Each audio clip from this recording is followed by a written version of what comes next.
Good morning. Welcome again to Morning Devotions. Thank you again for spending time with us today just to sit down and read the Word of God. Looking forward to seeing you at all the services this weekend.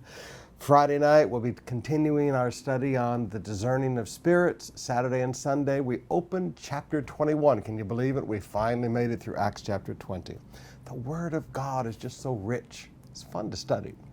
Right now, I'd like us to go to the book of 2 Corinthians chapter 2, beginning with verse 17. Now, you have to put all of this in context. Paul has just finished 3.5 years of amazing revival in the city of Ephesus, to the point that Acts says that in 2 years, every Jew and every Greek and all of what was then called the province of Asia heard the gospel. Now the moving of the center of Christianity occurred from Jerusalem then to Asia. But that's a whole other study when we get into Acts chapter 21.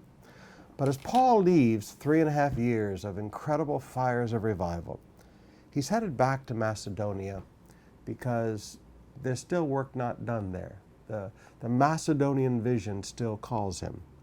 In verse 17 he says, "Now when I went to Troas," that would have been the port city to get back to Macedonia from Asia, "when I went to Troas to preach the gospel of Christ and found that the Lord had opened a door for me, I still had no peace of mind because I did not find my brother Titus there. So I said goodbye to them and went on to Macedonia."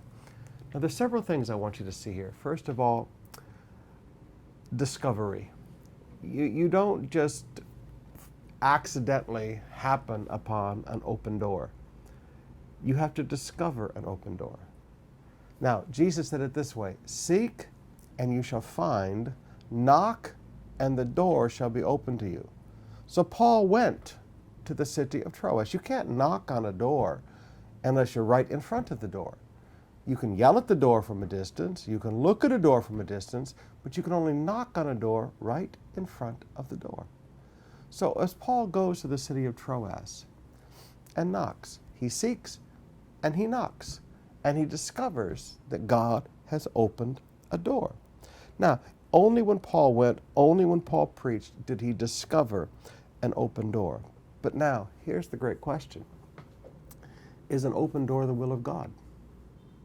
Just because the door is open, does that mean it is the will of God? Paul knew, I have to move on. Paul knew, I have to get back to Macedonia. He went and spent 2 years. He left the fires of revival of this huge, wealthy city of Ephesus and went and spent another 2 years in the poorest province of the Roman Empire, Macedonia, to fulfill the Macedonian call. Remember the first time he went there? He's kicked out of Philippi, he's kicked out of Berea, he's kicked out of Thessalonica. Now he goes and spends 2 years and just parks and fulfills the call. Sometimes, brothers and sisters, we need to distinguish between an open door and the will of God.